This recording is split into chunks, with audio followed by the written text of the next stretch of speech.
Hello, wonderful people. There's no doubt that there are very uncertain times at the moment. So we wanted to talk to you about 6 practical things that you can do right now to deal with what's going on in our world with COVID-19. So we've got 6 points, and the first... What do you reckon? Just go through the 6 in order, or do the one at a time? What do you... Let's do them one at a time. All right, well, go. Let's do them one at a time. Perfect. All right, so the first one is to avoid negativity. That's the most important one, in my opinion. Right? So the things we've got here, they're really, really practical, simple things that we can do. But the number one, avoid negativity, because let's face it, at the moment, there's people who are just loving this shit, okay? Because this is like neighbours and home and away for real, okay? So they're just, so it's out there. So with the negativity, particularly there with your anti-social media, they're loving it. So when, you know what I mean? These are the people where you can say, look, isn't it a great day? And they're, yeah, but it's going to rain this afternoon. Or, did you have a good weekend? How can I possibly have a good weekend with climate change going on? Like, they can't help themselves, okay? They're real things, and I get it, but, you know, the negative people love this because it's just right in their element. This is what they can talk about, and the problem with the real victim mindset, they don't even know they're doing it. They're in denial, okay? So, you know what it's like. You can be putting posts up on social media, and it's about your kids and it's with your family, and you can be on holidays, it can be any stuff, and you never hear from them, but you put up a post and then suddenly you hear from them to just snipe away at something negative, because, and it's like, oh, hang on, I forgot you even existed, here you are. Oh, they pop their head up again.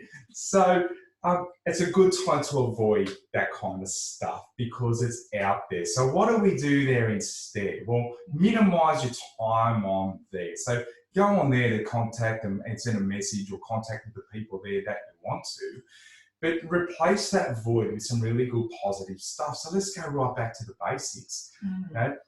Really good podcasts and audio books from the best of the best, like Zig Ziglar, Jim Rohn. You know, messages like "Don't wish life was easy" or "Work." You know, wish that you were better. Wish that you were better. Work harder on yourself than you do on your job, as Zig Ziglar calls. You know, the checkup from the neck up. Okay, I know they're cliches, but they're cliches because they're true. So let's start listening to all of these things, because the world is a beautiful place. It's okay. For our mental well-being, it's very important that we all limit negativity. I'm sure you've all felt a little negative when you've been paying too much attention to the news. So that leads us to point number 2, which is get your information from a credible source. It's not about looking to Facebook. Not Jody from Facebook? No, not Jody. No offense to Jodys out there. It's okay. I love all the Jodys. I know you're awesome. But, you know, maybe Jody from Facebook's not the, you know. Not the best news. So ABC at the moment, ABC News is excellent, SBS World News, doctors are the people we want to be listening to right now about what's happening in the world and what we should be preparing for. The other tip would be to limit your news time to, I would suggest 20 to 30 minutes a day.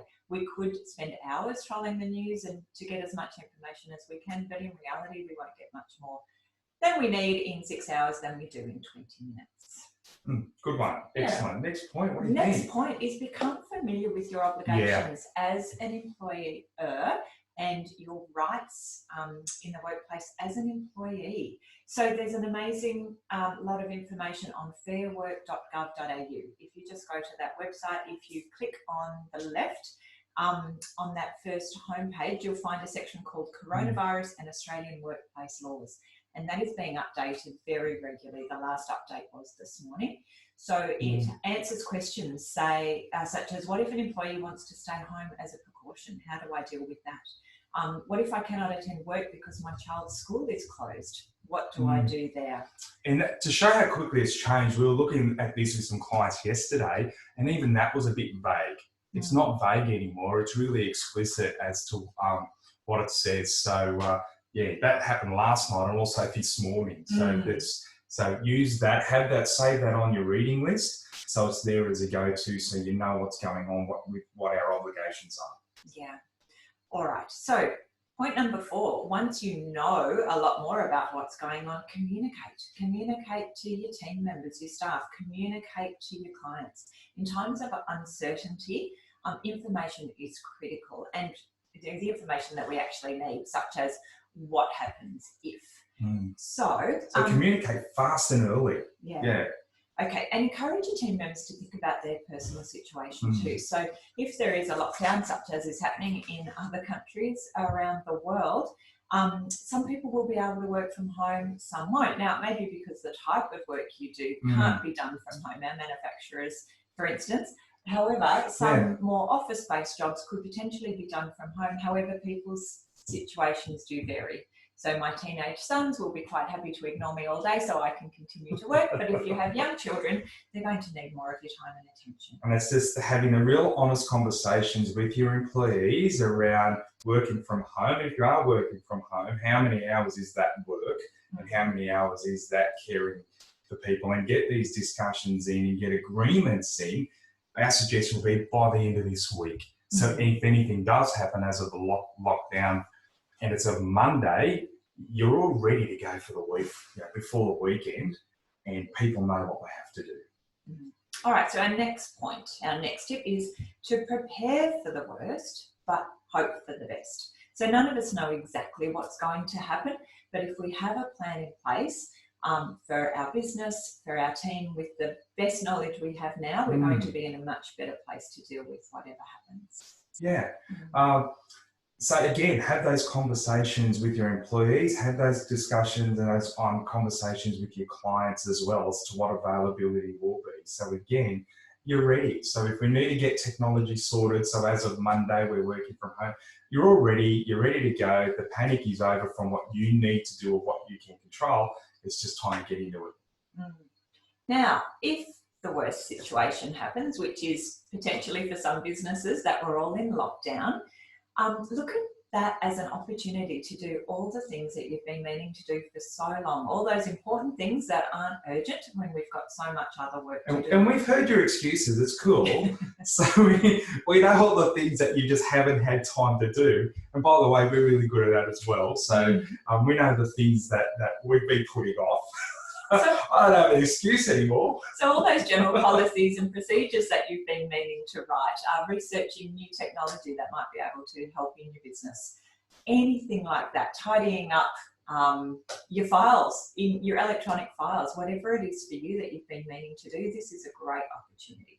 From a practical business point of view, it's the time to relook at your goals. Okay, have they changed because of what's happened, especially if they involve money and time. Redo your budgets, relook at your forecasts. Hard to do in an area of unknown, but just think of different scenarios. What do you think with the loving intent, with the information that you have today? What do you see as your projected scenario after, if we assume April pretty much is a write-off and we're kicking off again come May? And then what's an okay scenario? And start to think about what's your worst case scenario again, so you're prepared. You've got time to budget, so use that time to budget and start looking at some forecasts. And just a reminder that it sounds silly, but every cloud has a silver lining. There will be some positive stuff to come of this. So there's no doubt that it will change the way we work. It's a global thing, and work will change as a result of this, but some great things will come out of it, even if we can't see it as yet. And focus on what you can control. Okay, so we cannot solve the world's problems. Okay, and there's minimal that we can influence, but just don't beat yourself up either. Making decisions from the information that you have with the best intentions for yourself, your team, and your clients. And if that's what you have done, then the result will be the result. Don't beat yourself up. Okay. And for those of you that we are working with, we are here by email, by phone to answer questions. Anything you need, you just let us know. Yeah, so for us, it's business as usual. So a lot of our clients, especially the interstate ones, hello to you, we always do video sessions anyway.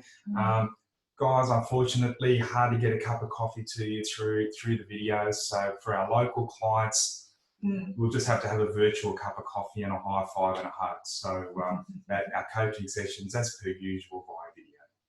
Anyway, thank you. That's all from us for now, but please do get in touch.